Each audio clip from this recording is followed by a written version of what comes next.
오늘은 창세기 26장 이삭의 하나님에 대해서 여러분과 함께 하나님 말씀을 나누도록 하겠습니다. 하나님께서 우리에게 주시는 말씀은 창세기 26장 12절, 13절을 함께 합독하겠습니다. 이삭이 그 땅에서 농사하여 그 해에 100배나 얻었고 여호와께서 복을 주심으로 그 사람이 창대하고 왕성하여 마침내 거부가 되어. 아멘. 자, 오늘 창세기 26장입니다. 창세기는 1장부터 50장까지 기록되어져 있습니다. 창세기를 두 부분으로 나누어라. 그러면 1장부터 11장까지는 원역사, 프리히스토리, 모든 것의 기원이 무엇으로부터 말미암았는가를 1장부터 11장까지는 설명해 주고 있습니다. 우주 만물의 기원이 누구로부터 말미암았으며 사람의 기원이 누구로부터 말미암았으며 이 세상의 모든 동식물들이 누구로부터 말미암았는지, 심지어 죄가 무엇으로부터 말미암았는지 죄의 기원에 대해서 우리에게 말씀해 주고 있는 내용입니다. 그리고 이 죄가 어떻게 고질적으로 증가하는가, 그것이 창세기 11장까지의 내용입니다. 12장부터 50장까지는 족장들의 역사를 말씀하고 있습니다. 12장부터 23장까지는 아브라함, 족장 아브라함에 대해서 말하고 있습니다. 24장부터 26장까지는 족장 이삭에 대해서 말하고 있습니다. 그러니까 오늘 26장은 족장 이삭에 관한 마지막 내용이다, 피날레다, 그렇게 여러분 보시면 되겠습니다. 27장부터 36장까지는 약간 중복은 있습니다. 야곱의 족장 야곱에 대한 이야기를 기록하고 있습니다. 37장부터 마지막 50장까지는 요셉에 대해서 기록하고 있습니다. 그러니까 26장은 24장, 25장, 26장, 이게 짧은 아브라함과 야곱 사이에, 야곱이 이스라엘 백성들의 조상 아닙니까? 야곱 사이에 가교 역할을 하고 있는 이삭에 대한 이야기를 24장부터 26장까지 하고 있다. 그런데 이삭의 모습을 가만히 보면 조용하지만 아버지 아브라함의 모습과 판박이의 모습입니다. 그러니까 여러분이 알아야 될 게, 이삭은 아브라함이 범했던 잘못 외에 다른 잘못을 범한 것은 하나도 없습니다. 근데 야곱은 여러 가지 삶을 살면서 좀 모순이 있다라고 느껴질 수 있는 부분이 많이 있지요. 자, 오늘 창세기 26장 잘 정리하고 지나갑니다. 이삭의 하나님이 어떤 분이신지를 아주 구체적으로 보여주는 본문이 창세기 26장입니다. 하나님께서는 이삭이 삶의 위기를 만났을 때 하나님께서 이삭에게 말씀해 주셨습니다. 이삭의 삶은 아버지 아브라함 때의 흉년에 이어 다시 닥친 또 한 번의 흉년으로 시작됩니다. 그러니까 1절에 26절 보니까 흉년 때에 이삭이 새로운 삶을 시작했다 말합니다. 그런데 오늘 읽었던 26장 12절 중심의 말씀은 이삭이 이 흉년 때에 농사하여 100배를 얻었고 마침내 거부가 되었다라고 말씀하고 있습니다. 사업은 있잖아요. 사업이 정말 잘 되려고 하면 모든 것이 흉년일 때 그 사업이 잘 될 수 있는 가능성이 훨씬 더 많을 수가 있다라는 겁니다. 그래서 이삭도 아브라함의 때를 이어서 흉년으로 시작한다. 이삭은 자연스럽게 풍요로운 애굽으로 내려가려고 했습니다. 아버지와 똑같이요. 그때 여호와 하나님께서 이삭에게 나타나서 이렇게 직접 명령하십니다. 애굽으로 내려가지 말고 내가 내게 지시하는 땅에 거주하라. 하나님께서 이삭에게 말씀하셨습니다. 그리고 하나님이 덧붙입니다. 그 땅에 거류하면, 어떤 땅입니까? 내가 내게 지시할 그 땅에 거류하면 내가 네게 복을 주고 땅과 자손을 번성케 할 것이며, 이 모든 것은 네 아비 아브라함이 내 말에, 아브라함의 특징은 아브라함이 여호와의 말씀을 쫓아갔고 하나님의 말씀에 순종한 사람이었습니다. 네 아비 아브라함이 내게 순종했기 때문이다 라고 말씀하고 있습니다. 그런데 인생의 길을 잃는 순간이 있었습니다. 그때 하나님은 이삭에게 나타나셔서 침묵하지 않으시고 직접 말씀하십니다. 내려가지 말아라. 내가 내게 지시할 땅에 거주하라. 하나님이 직접 말씀하십니다. 그러니까 하나님은요, 이삭이 길을 잘못 들어서 길을 잃는 순간에 이삭의 인생에 개입하시는 하나님이신 것입니다. 그런데 이삭이 하나님의 말씀을 듣고 받은 축복이 3절부터 6절까지 나오는데요. 이 축복이 네 가지입니다. 자, 같이 한번 읽어보겠습니다. 이 땅에 거류하면 내가 너와 함께 있어 내게 복을 주고 내가 이 모든 땅을 너와 내 자손에게 주리라. 내가 내 아버지 아브라함에게 맹세한 것을 이루어 네 자손을 하늘의 별과 같이 번성하게 하며 이 모든 땅을 내 자손에게 주리니 네 자손으로 말미암아 천하 만민이 복을 받으리라. 이는 아브라함이 내 말을 순종하고 내 명령과 내 계명과 내 율례와 내 법도를 지켰음이라 하시니라. 이삭이 그랄에 거주하였다. 그렇게 말씀하고 있습니다. 이삭이 받은 이러한 축복은요, 여러분 읽으면 아브라함이 받은 축복의 그대로 판박이 아닙니다. 똑같습니다. 하나도 바뀐 것이 없습니다.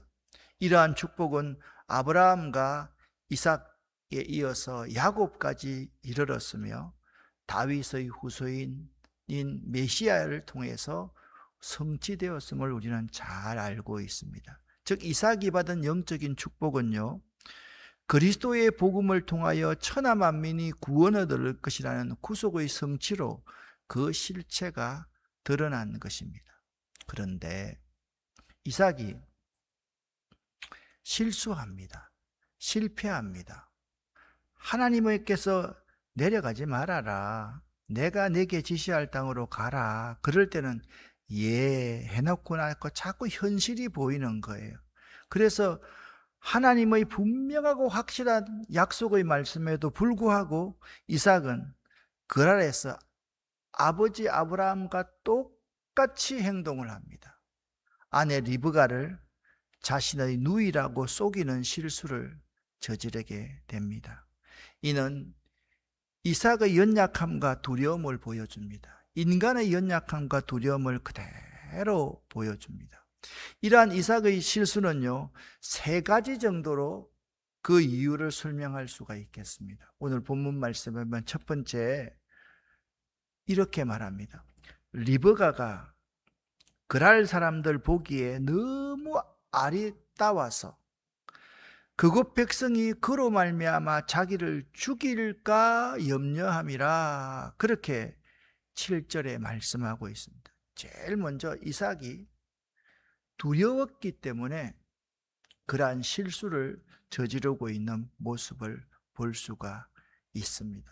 이삭은요, 눈앞의 위협이 미래의 하나님 약속보다 더 크게 느껴지는 인간적인 한계에 직면할 수밖에 없었습니다.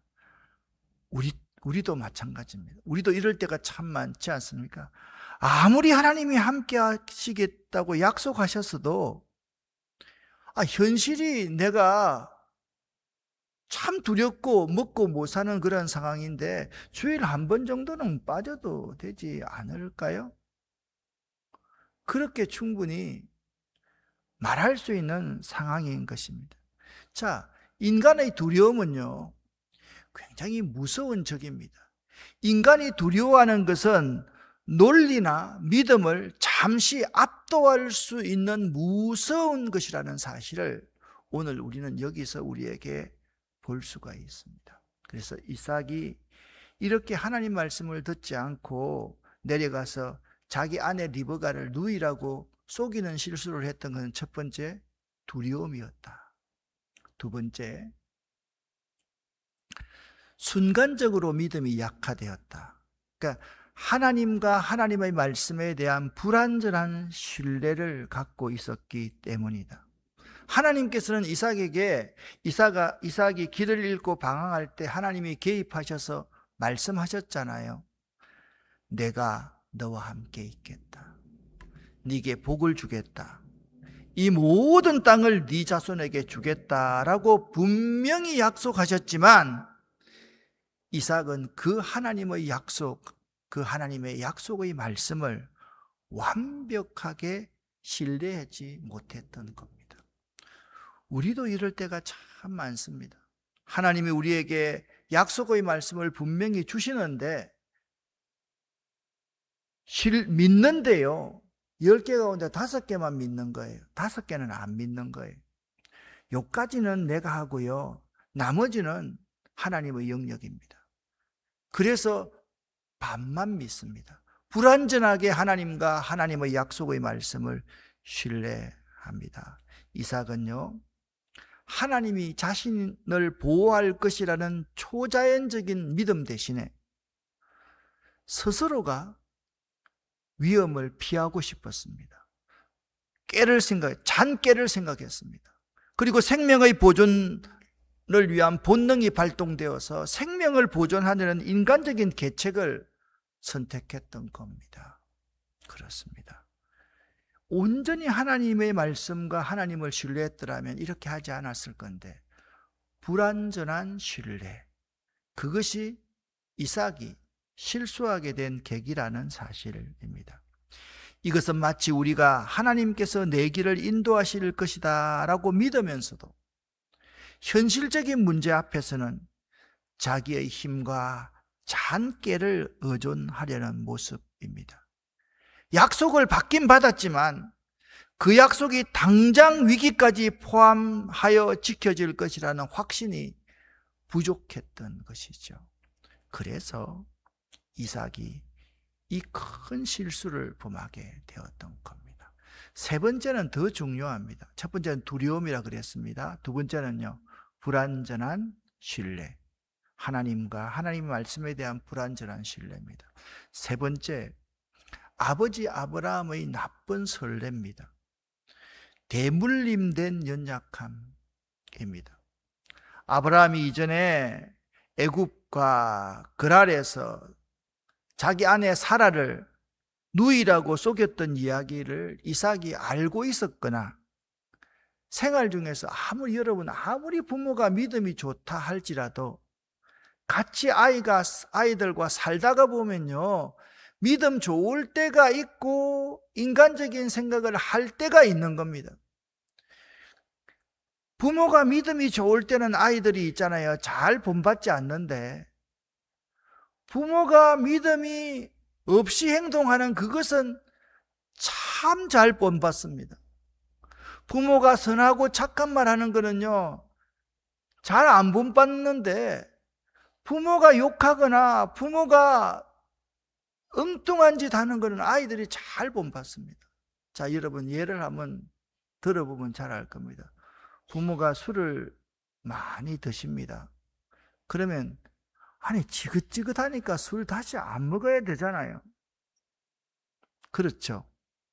그런데 자식들이 술 더 많이 먹습니다. 옛날에 이렇게 말하잖아요. 사람이 술을 먹고 술이 술을 먹고 술이 사람을 먹는다. 참 우리 어릴 때는 그런 것이 참 많았습니다. 부모가 담배를 피웁니다. 그거 안 좋은 거 막 콜록콜록 하면서 자기가 중학교만 되면 그때부터 막 빨기 시작합니다. 그게 사람들의 본성입니다. 그래서 대물림된 연약함. 생활 중에 아브라함의 모습을 보고요, 최소한 아버지의 삶의 방식을 무의식 중에 답습했을 가능성이 참 높다라는 겁니다. 여러분 기억하십시오. 믿음은요, 전수되지만 인간의 약점이나 습관적인 실수 또한 쉽게 대물림될 수 있다는 사실을 알아야만 합니다.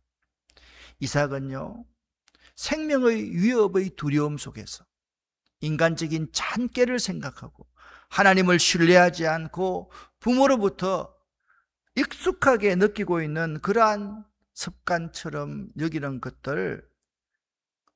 그것을 무의식적으로 행하고 있었던 것입니다. 여러분, 신앙의 좋은 유산뿐만 아니라 나쁜 습관이나 불신앙의 행동 양식도 우리 후대에 영향을 미칠 수 있다는 경고를 해주고 있는 겁니다. 그래서 참 중요한 게 있습니다. 자식을 낳지 않는 것도 참 아름다울 수가 있습니다. 자식을 낳으면 그 낳은 자식에 대해서 자기가 책임을 다할 수 있어야 됩니다. 의무도 다할 수 있어야 됩니다. 본을 보일 수 있어야만 됩니다. 이삭의 하나님은 그럼에도 불구하고 이삭이 넘어지고 실수할 때도 여전히 이삭과 함께 계시고 언약을 지키시는 인내와 긍휼의 하나님이십니다. 우리에게도 마찬가지입니다. 자, 이 단계까지가 1절부터 11절까지의 내용입니다. 흉년 때 이삭이 애굽으로 내려가려고 했을 때 하나님이 개입하십니다. 내려가지 말아라. 내가 내게 지시할 땅으로 가라.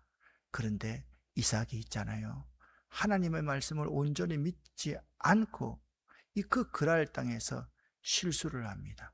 두려움 때문에. 하나님에 대한 온전한 신뢰가 없었기 때문에, 익숙하게 생활하던 그 생활의 습관 패턴 때문에 큰 실수를 하였지만 하나님은 그러한 이삭조차도 사랑하시고 축복하여 주셔서 그와 함께 하시고 그에게 복을 주시는 하나님이시다. 이제 이삭이 그 가운데 온전히 섰습니다. 그런데 이제는 처음 1절부터 11절까지는 이삭 자신과 자기 가정과의 싸움이었다고 한다면 12절부터 25절은 자신과 그 이웃들과의 싸움이었습니다. 하나님의 복은요, 이삭의 삶에 놀라운 풍요를 가지고 왔습니다. 이삭이 마침내 거부가 되었다. 그 해에 농사하여서 100배나 얻었고 마침내 거부가 되었다. 흉년 중에서도요 100배의 수확을 얻어서 마침내 거부가 됩니다. 그런데 이 복은 블레셋 사람들의 시기와 질투를 불러왔습니다. 그들은요 아브라함 때 팠던 우물들을 메어버리는 적대적인 행동을 합니다. 이삭의 특징은요, 가는 곳마다 족장들은 우물을 팠습니다. 그리고 우물을 파서 자기도 먹고 그 주변 사람을 나누어 주면서 하나님께 감사하는 삶을 살았습니다. 그런데 이삭이 그 흉년된 때에 농사하여서 100배를 얻었고 마침내 거부가 되고 나니까 블레셋 사람들이 시기하기 시작을 했습니다. 이삭은요 블레셋 사람들의 압박과 시기에 맞서 싸우기보다는 조용히, 그러니까 이삭의 성품은요 결코 싸우는 유형이 아닙니다. 누가 자기에게 싸움을 걸어오면 싸우지 않고 그냥 조용히 그곳에서 떠나서 자리를 옮깁니다. 또 우물을 팝니다. 그리고 또 와서 또 시비를 터서 그 우물을 메워버리면 또 다른 곳으로 갑니다.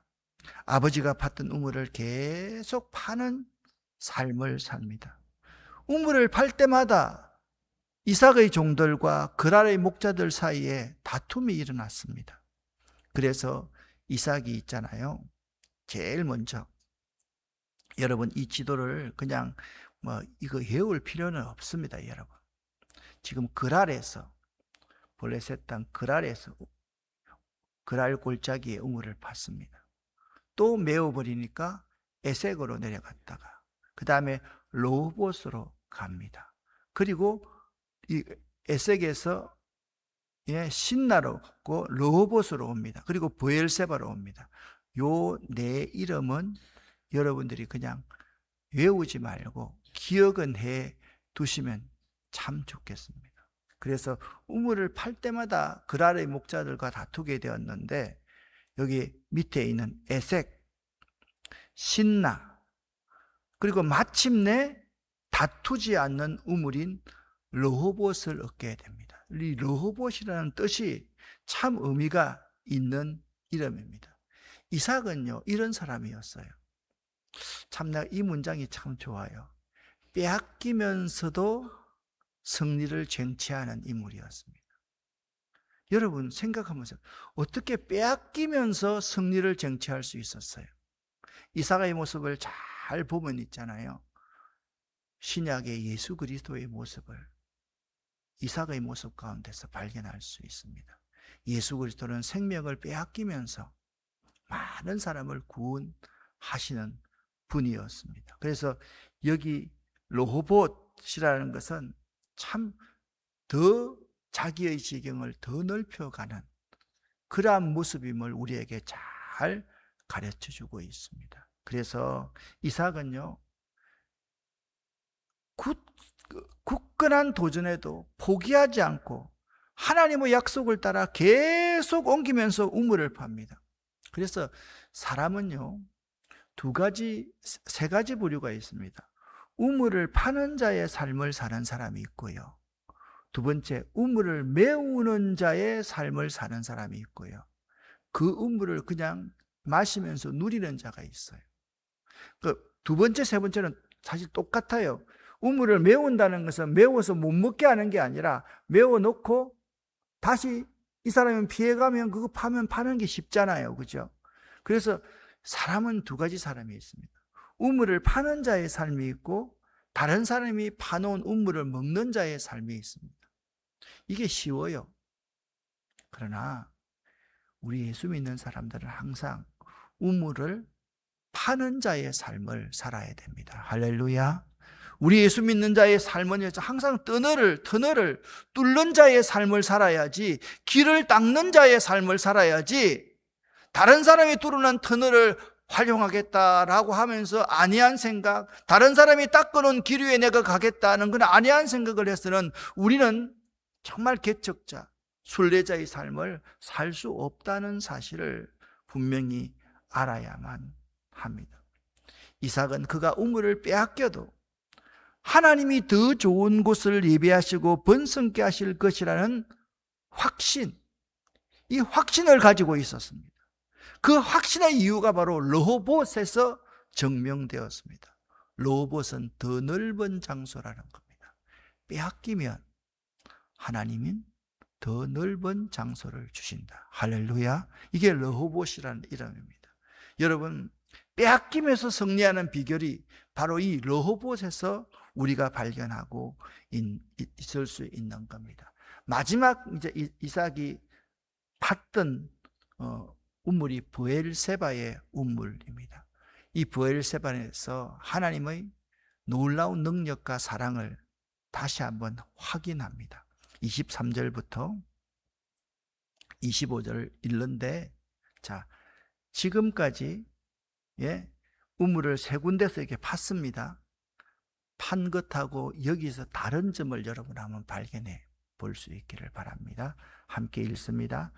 이삭이 거기서부터 브엘세바로 올라갔더니 그 밤에 여호와께서 그에게 나타나 이르시되 나는 내 아버지 아브라함의 하나님이니 두려워하지 말라. 내 종 아브라함을 위하여 내가 너와 함께 있어 내게 복을 주어 내 자손이 번성하게 하리라 하신지라. 이삭이 그곳에 제단을 쌓고 여호와의 이름을 부르며 거기 장막을 쳤더니 이삭의 종들이 거기서도 우물을 팠더라. 아멘. 다른 점은요 25절입니다.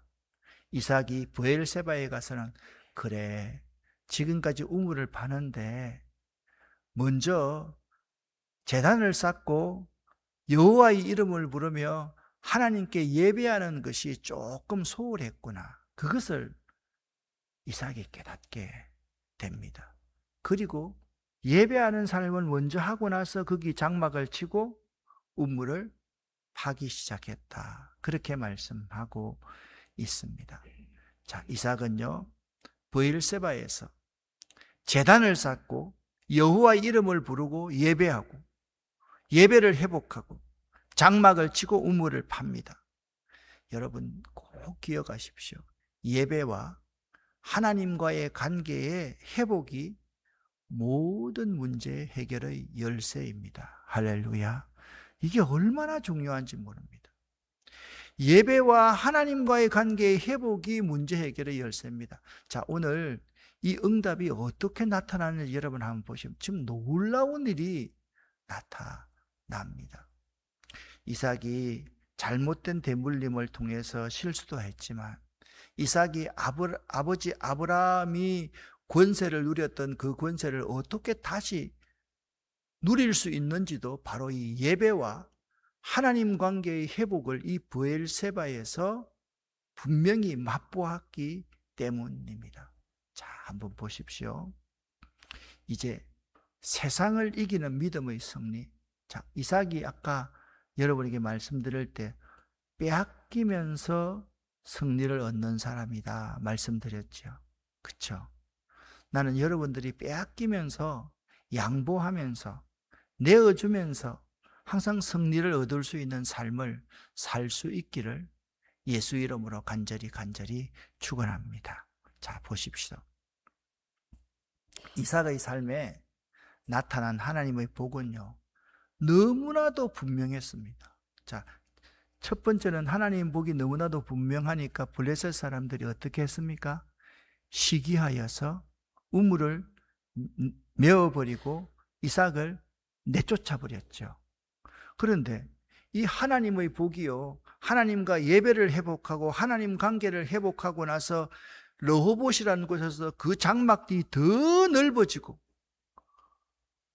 그 블레셋 사람들을 다 지도하고 있던 그 두령이 볼 때 이 보통의 복이 아닌 거예요.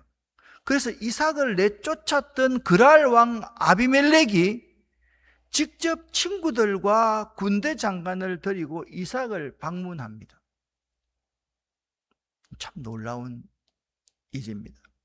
이삭은요, 성품이 온유한 성품입니다. 아주 조용한 성품입니다. 그러니까 성경에서 가장 묵상을 잘하고 하나님의 말씀을 깊이 묵상하는 사람을 한번 들어보라. 이삭이라고 들면 됩니다. 광야에서 조용히 광야에 나가서 묵상하는 그러한 사람입니다. 그리고 너그러운 성품이었습니다. 그래서 이 온유하고 너그러운 이삭의 성품이 아비멜렉을 압도하게 됩니다. 저런 사람도 있구나. 저렇게 살아도 복을 받는구나. 여러분 여러분 바꿔놓고 한번 생각해 보세요. 자기가 부하들을 시켜가지고 우물 지금 3개나 뺏었습니다. 그러면 다른 사람들 같으면 전쟁하라고 하자고 안 그러겠어요? 어때요? 하나만 빼앗기도 그냥 막 열받을 건데 3개나 빼앗긴데도 여러분 하시라고. 우리는 르호봇 더 넓은 곳을 찾아가겠다고. 그렇게 브엘세바까지 가는 거예요. 이 이삭의 온유함과 너그러운 성품이 아비멜렉 왕의 마음을 감동시키기 시작했던 것입니다. 급기야는 정신적인 지주로 아비멜렉이 이삭 같은 사람이 나의 정신적인 지주가 되었으면 좋겠다. 여러분 항상 제가 자주 말씀을 드렸지만은 세상은요, 우리 교회와 우리 그리스도인들이 자신들의 이론이 되기를 바랍니다. 세상은요, 어떻게 하든지 그리스도인들과 교회가요, 정의와 약자의 편에 서기를 바랍니다. 세상은 항상 우리를 막 욕하고 있는 것 같지만은 자기들이 인간적인 모습, 세속적인 모습으로 막 돈 벌고 이기려고 다른 사람 아니라 교회와 그리스도인들만은 항상 영적인 가치의 중요성을 자기들에게 일깨워 주기를 바란다고요. 다시 한번 말씀드립니다. 세상은 우리 교회와 그리스도인들이 자기들의 이론이 되기를 원하고, 세상은 자기들이 그렇게 산다 할지라도 우리 교회와 그리스도인은 항상 정의와 약자의 편에 서기를 원하고, 세상은 자기들은 세속적인 가치를 가지고 살아가지만 우리 교회와 그리스도인들만은 비세속적인 원리, 영적인 원리가 가장 중요하다는 사실을 자기에게 깨닫게 해주기를 바란다고요. 할렐루야. 아비멜렉이 바로 그걸 본 거예요. 아비멜렉은요, 이삭에게 이렇게 말합니다. 저는 이 말씀이 오늘 너무 은혜가 됐습니다. 이 설교를 준비하다가 보니까 어떻게 이런 말을 들을 수 있을까? 오늘날 버전으로 바꿔보면 이런 겁니다. 내가 보니 당신이 진짜 예수 믿는 사람 같아요. 당신을 보니 내가 예수 믿고 싶어요. 그런 말입니다. 이렇게 말합니다. 우리가 보니 여호와께서 너와 함께 계심을 분명히 알았노라, 깨달았노라. 저렇게 내어줌으로 말미암아 승리를 얻는 방법이 여호와 하나님의 방법이라는 사실을 아비멜렉이 깨닫게 된 거예요. 할렐루야. 그렇습니다. 여러분, 우리가 적어도 믿지 않는 사람들에게 있잖아요, 이 정도의 삶을 드러내서 보여줄 수 있어야만 합니다. 자, 이 말씀을 다시 한번 읽어보겠습니다. 우리가 보니 여호와께서 너와 함께 계심을 분명히 알았노라 라고 하며 우리가 서로 평화 조약을 제안합니다. 여러분, 가만히 한번 생각해 보세요. 평화 조약은 있잖아요, 약한 나라가 강한 나라에게 평화 조약을 제안합니까? 아니에요. 힘세고 강한 나라가 내 말 들어 이렇게 제안하는데, 이삭과 아비멜렉의 관계는 아비멜렉이라는 권력자가, 힘 있는 사람이 와가지고 하나님이 너와 함께 계셔서 너에게 복받은 것을 우리가 분명히 보았기 때문에 하나님이 더 강하다는 사실을 그가 인정하고 있다라는 겁니다.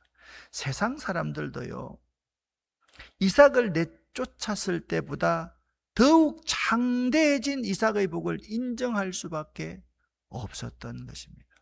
그렇습니다, 여러분. 오늘 26장이 어떤 내용이라 그랬습니까? 이삭의 하나님이 어떤 하나님인가를 우리에게 밝혀 보여준다라고 말씀했지 않습니까? 이삭의 하나님은 여러분과 저의 하나님입니다.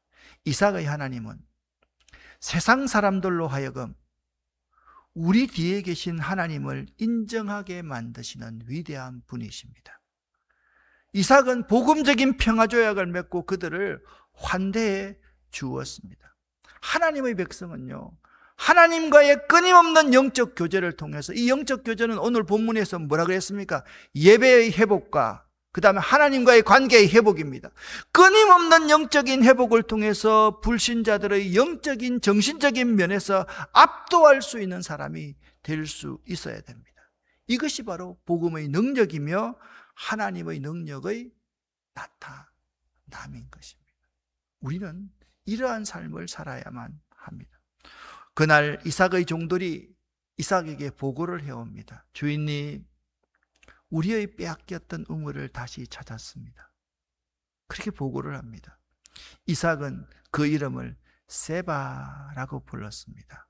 그 성읍의 이름을, 성읍이라는 것은 뭡니까? 이제 온전히 자기들만이 살 수 있는 거주지를 마련했다라는 의미입니다. 그 성읍의 이름을 브엘세바, 광야에 있는 성읍이다. 그래서 브엘세바, 맹세의 우물이다.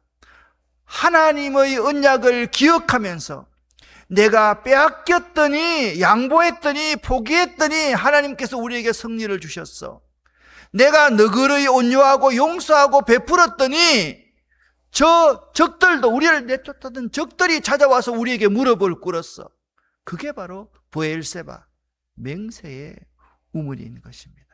이는 아브라함이 맺었던 언약을 이삭이 하나님과의 관계를 회복을 통해서 완성했음을 우리에게 증언해 주고 있습니다. 자, 말씀을 맺습니다. 이삭을 마무리합니다. 이삭의 삶은요, 대단한 영웅적인 행위로 가득 찬 것은 아니었지만 하나님의 언약과 신실하심이 그의 삶을 이끌었습니다. 나는 이런 사람이 참 좋습니다. 대단히 영웅적인 삶은 아닐지라도 그 삶 속에서 은근히 하나님의 능력을 드러내는 삶, 흉년과 시기, 다툼 속에서도 하나님의 말씀에 순종하고 예배를 회복했을 때 하나님은 이삭에게 복을 주어 장대하게 하셨습니다. 사랑하는 성도 여러분, 혹시나 여러분 인생이 지금 흉년 아닙니까? 좀 힘들지 않습니까? 아이도 아프고 또 하는 일도 잘 안 되고 힘들고 관계도 어렵고 그럴 때 있잖아요. 딱 두 가지만 잘 하십시오. 말씀에 하나님께 순종하십시오. 그리고 예배를 회복하십시오. 그러면요, 하나님이 여러분에게 복을 주어 창대케 하실 것이다. 꼭 믿으시기를 예수 이름으로 간절히 축원합니다. 기도하겠습니다.